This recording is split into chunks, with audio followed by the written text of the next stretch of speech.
Монгол улсын хөдөө орон нутгийн сургуулиудын 40 орчим хувь нь цэвэр усны найдвартай их үүсвэргүй. Ариун цэврийн байгууламж нь эрүүл ахуйн шаардлага хангагдаагүй хэвээр байна. Хүүхдүүдийн эрүүл мэнд, боловсролын чанарт шууд нөлөөлж, хүнсний аюулгүй байдалд эрсдэл учруулдаг энэхүү бэрхшээл Дорнод аймгийн Хэрлэн сумын багчуудыг тойроогүй юм. Тиймээс дэлхийн зүүн Монгол олон улсын байгууллага нь байгаль дээлтэй эрчим хүчний хэмнэлттэй төслийг 8 дугаар сургууль дээр амжилттай хэрэгжүүллээ.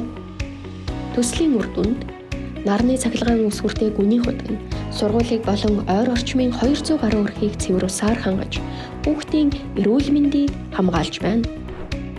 Туслын системтэй хүлэмж нь сурагчдад тариалалтын дадлага хийх боломж олгож, үдийн цай хөтөлбөрт тогтвортой хүнсний хангамжийг бий болгосон. Шинжлэгдсэн ариун цэврийн байгууламж нь тусгай хэрэгцээт хүүхдүүдэд хүртээмжтэй, уур амьсгалд ухаалаг шийдэлтэй болж 2200 орчим сурагч багш ажилтан эрүүл, аюулгүй орчинд ажиллаж суралцах бүрэн боломжтой боллоо.